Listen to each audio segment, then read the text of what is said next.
is pushing rather publicly now its Security and Prosperity Partnership, a plan to quote-unquote integrate the economies of the United States, Mexico, and Canada by the year 2010.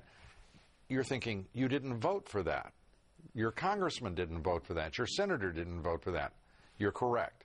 It is a very ambitious plan for three very different economies and nations. It's moving forward without congressional oversight, in many cases congressional knowledge, and certainly not the approval of the American people, nor, for that matter, the Canadian people, nor the Mexican people. Christine Romans has our report. In Mexico City, from the Bush administration, a rare acknowledgement of concerns about its Security and Prosperity Partnership. We have three different countries. They are three different sovereign nations. They have their own laws, their own culture, their own history, their own governments. And within that framework, we can build a stronger Western Hemisphere without tampering with local national sovereignty. The Commerce Secretary denies an outright plan for a single currency or a European-style American Union. Instead, the goal is, quote, harmonizing hundreds of rules and regulations from healthcare to trucking to energy to cut red tape and make companies more competitive within the three nations. But critics see stealthy changes taking place deep within government bureaucracies with input from business and academia, but away from lawmakers and voters. All this is about is open borders. Open borders between Mexico and America, America and Canada, open borders without any controls, and there's no telling what could happen to this country that would be detrimental to the future of America. But Guiterrez says security comes first. The priority must be to keep those out who want to do harm, but to ensure that we can continue the flow of more goods and the flow of job creation across our borders.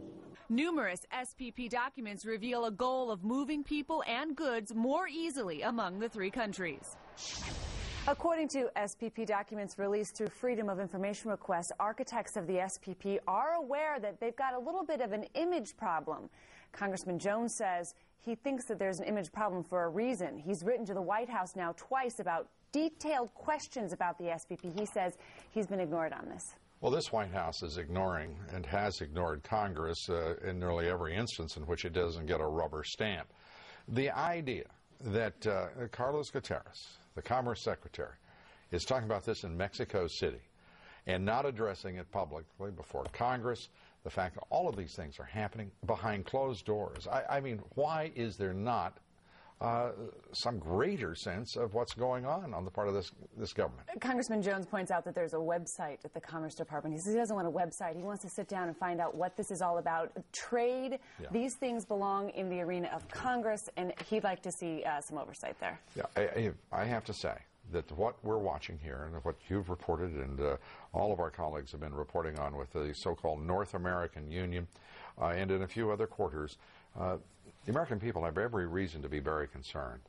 The suggestion that these corporate and business elites, and now we can include some of the luminaries of geopolitics, George Shultz and others, meeting on these issues behind closed doors without the approval or the knowledge of the American public is ridiculous. And we're going to continue to focus on it and get to the bottom of it. Thank you very much, Christine Romans. We invited, by the way, Commerce Secretary Guiterrez to join us this evening.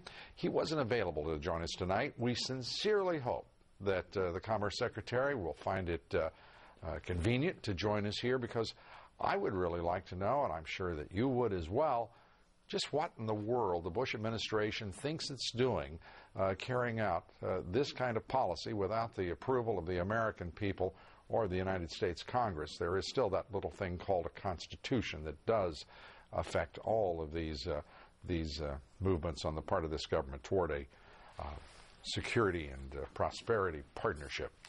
That brings us to the subject of our poll. Do you think the American people should have a say, perhaps a national referendum, before the United States continues to pursue so-called integration meetings with Canada and Mexico?